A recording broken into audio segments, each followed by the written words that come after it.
Hello everyone.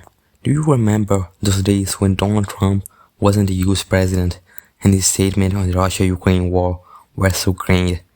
He would often say, "If I were there, this war would never have started. I would have talked to Putin and he never would have attacked Ukraine." Even during his election campaign, his promise was clear. As soon as I become president, this war will stop. But friends, reality, as we all know, is often far more complex and unyielding than imagination. And now it appears Donald Trump is directly confronting that very reality. Just yesterday, in a truly striking press conference, President Trump lashed out fiercely at Vladimir Putin. He declared, and I quote, "Putin talked beautifully during the day, but bombed everybody in the evening."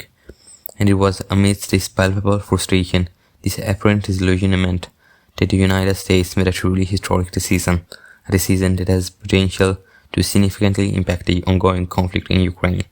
Trump announced that the US would provide Patriot missile system to Ukraine, but why this sudden, dramatic change of heart? The simple truth is Ukraine's existing air defense infrastructure is under immense strain, it's being overwhelmed, and it desperately needs this kind of advanced protection. So what exactly triggered this dramatic shift in President Trump's long-held stance? Is it purely a matter of frustration, or is there a more calculated strategic maneuver at play? What are the full implications of this pivotal decision, and how will it ultimately reshape the already volatile geopolitical landscape? Let's dive deep into all of this today. Stay with me, this is a story you won't want to miss. Let's begin by dissecting this unexpected turn of event. Just a few days ago, we witnessed President Trump rather striking outbursts aimed directly at Vladimir Putin. During a press conference, he didn't mince words, explicitly stating that Putin talked beautifully during the day, then bombed everybody in the evening. This particular statement marked a very significant departure from his previous rhetoric, where he often hinted at a unique ability to cooperate or even negotiate peace with Putin. It signaled a shift, perhaps a realization that his earlier promise to end the war swiftly upon assuming office were as straightforward as he once believed. This isn't just a casual remark, it's a major strategic pivot, especially when you consider the consistent narrative he'd maintained for so long. Now, what exactly is being provided to Ukraine in this dramatic shift? We are talking about the MIM-104 Patriot missile system. For those unfamiliar, this is a sophisticated surface-to-air defense missile system. It's not just any system. It's designed to intercept a wide range of aerial threats, including dangerous cruise missile, hostile aircraft, and even ballistic missile. This is considered America's top-tier air defense technology, and its deployment offers crucial much-needed protection for Ukraine against the relentless and devastating Russian aerial strike. And here's where Trump's consistent America-first and transactional relationship approach truly came into play. He was very explicit about who would bear the financial burden. He stated, "We are going to send them various pieces of very sophisticated military equipment. They are going to pay us 100% for that, and that's the way we want it." This isn't charity in Trump's view, it's a business transaction. The plan, as it stands, involved the United States selling the Patriot system to its NATO allies, who will then be responsible for transferring them to Ukraine, with Europe ultimately footing the entire bill. This approach aims to provide critical aid without placing a direct financial burden on the US taxpayer, aligning perfectly with its core policy principle. While the current plan focuses on sales to NATO allies, it's worth noting that President Trump still retained the option to utilize the Presidential Drawdown Authority, or PDA, in the future. The PDA allows the President to send military aid directly from US stocks without requiring lengthy congressional approval processes. This provides a crucial layer of flexibility, ensuring that deployment could still occur if circumstances demanded, bypassing any potential bureaucratic delay. So, the crucial question remains, why this sudden decisive action now? The answer lies heavily in the escalating and increasingly devastating Russian attack on Ukrainian cities. We have seen a significant surge in drone and missiles bombardment, with reports indicating hundreds of drones and missiles being launched regularly against civilian targets and critical infrastructure. Just imagine, entire cities are facing barrages that are designed to overwhelm. The sheer volume of these attacks is literally separating Ukraine's existing air defense system Their current defenses, while capable, are simply struggling to cope with the relentless barriers, especially when facing advanced Russian glide bomb that are difficult to counter. This has led to an unbearable increase in civilian casualties and widespread damage, placing immense pressure on Kyiv to find a solution. Behind the battlefield, the pressure on President Trump himself has been relentless and multifaceted. Despite Israeli reluctance to commit new military aid, the calls from NATO and European allies have grown louder and more insistent. We know that NATO Secretary General Mark Rutte is in Washington this very week, and these discussions are undoubtedly at the top of this agenda, underscoring the extreme urgency of this situation. Ukraine President Volodymyr Zelensky and key US allies have consistently and desperately pleaded for more military support, warning that without it, Ukraine faces catastrophic losses. This decision, then, is more than just an aid package. It represents a significant strategic pivot for Trump, a clear departure from his previous stance of relative disengagement regarding direct military support. Furthermore, Trump's recent statement about Putin double game revealed a deep sense of frustration. When he says Putin tokenized but damn bomb everybody in the beginning, it suggests a growing realization that any assurance or diplomatic overtures from Putin might not be trustworthy. This sentiment is amplified by past reports of direct communications between Trump and Putin, where the Russian leader might have given assurance that simply did not materialize on the ground.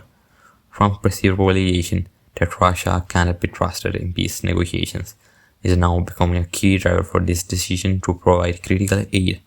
In a way, this move also serves as a direct response to his critique, many of whom have consistently accused him of abandoning Ukraine and undermining American leadership on the global stage.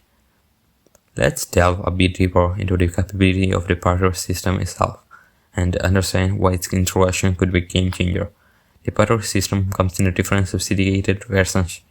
For instance, the PAC-2 variant boasts an impressive range of 160 km, while the PSC-3, specifically designed for missile defense, is effective up to 35 km against incoming threat.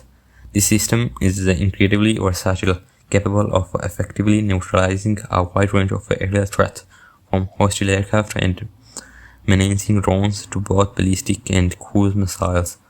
It's not just theory. The Patriot has a proven track record, having successfully intercepted challenging targets like Russian Kangel, hypersonic missile, and side drones in previous engagement in Ukraine. While Ukraine had previously utilized the Patriot system, their existing stock had unfortunately been depleted, making this new shipment an urgent and critical necessity. Crucially, the system can be deployed relatively quickly, often within a matter of days, minimizing the time between arrival and operational readiness, and it is anticipated that at least initial use personnel might be involved in the operation and in the vital training of Ukrainian forces, ensuring maximum effectiveness from day one. So why is this particular system so vital right now? Russia's latest tactic, especially the extensive use of advanced glide bomb and the persistent wave of Shahed drones, have been overwhelming Ukraine's existing military air defense systems such as NASAMS and AST. The system, while capable, simply couldn't handle the sheer volume and sophistication of the incoming threat. The introduction of a better system will provide Ukraine with a much-needed, robust layer of defense, particularly against the more sophisticated and high-speed Russian missile attacks. This offers a significant upgrade in their ability to protect key strategic assets and population centers. However, we must also consider Russia's likely reaction to this development. Russia will almost certainly interpret this move as a direct and aggressive escalation by the United States. This could very well be used as a new pretext for the future aggressive actions on their part. It's plausible that Vladimir Putin might choose to intensify his offensive operations in Ukraine, perhaps even escalating the scale or nature of attacks, claiming that the US is now directly involved in the conflict. This unfortunate reality could lead to a wider and more intense phase of the war, with potentially unpredictable consequences. Let's broaden our view to the wider geopolitical implication of this significant decision. From President Trump's own perspective, this move could strategically help him project a more definitive strongman image on the global stage. It also serves to potentially deflect some of the intense domestic criticism he has faced regarding his commitment to international alliances and its stance on the Ukraine conflict. Furthermore, this decisive foreign policy action could be seen as a way to address concern and showcase leadership ahead of the 2026 midterm election in the United States. For NATO, this decision is particularly significant. It will undoubtedly strengthen the alliance, which have previously faced questions about its unity and effectiveness due to perceived US skepticism and a potential shift toward isolationism. This reaffirmation of US commitment could also encourage other key NATO members, particularly nations like Germany and Poland, to increase their own military aid and financial aid to Ukraine, thereby further bolstering the collective defense effort against Russian aggression. And for Ukraine, the impact is undeniably positive. This aid package is massive, moral and strategic boost for the ongoing war effort, providing them with essential defensive capabilities that were sorely lacking and desperately needed. Now, looking ahead, what can we expect next? The immediate priority will be the deployment locations for the Spectre system. We anticipate they will be strategically placed to protect key urban centers and critical infrastructure in areas such as Kyiv, Kharkiv, and Dnipro. Behind this initial achievement, it's highly probable that more US military packages, potentially including $300 million worth of HMIRs, munitions, Striker vehicle, and advanced drones, further enhancing Ukraine's offensive and defensive capabilities. Crucially, the focus will also be on upcoming development engagement. The ongoing meeting between President Trump and NATO Secretary General Mark Rutte in Washington are paramount, as they will likely set the tone for future strategies and coordinations on Ukraine aid. Lastly, we should keep an eye on the US Congress. There are ongoing legislative efforts to potentially impose steep tariffs, possibly up to 500% on goods from Russia, China, and Iran, which could mark a significant escalation in economic pressure against these nations. So, as we have explored today, Donald Trump's announcement to send Patriot missile system marks a decisive and truly significant shift in US policy toward the conflict in Ukraine. It vividly underscores how evolving ground reality on the battlefield and intense geopolitical pressure can compel even the most intransigent political stances to change, forcing a reassessment of strategies. It remains to be seen precisely how this decision will play out on the battlefield and how it will ripple through the intricate world of international relations. Will this critical aid ultimately help turn the tide of the war? How will Russia choose to respond to what they'll undoubtedly view as a direct escalation? And what does this imply for the broader trajectory of Trump's America-first approach to global conflict and alliances? What are your thoughts on this major development? Do you think this is the right move? And what do you foresee as its consequences? Share your opinion and insight in the comment below. I'm curious to hear your perspective. If you found this video insightful and informative, please give it a thumbs up, share it with your friend, and most importantly, don't forget to subscribe to our channel Global Explained for more in-depth analysis of crucial global events. Hit that notification bell so you are always among the first to know when we publish new content. Thank you for watching, and I look forward to seeing you in your next video. Until then, goodbye.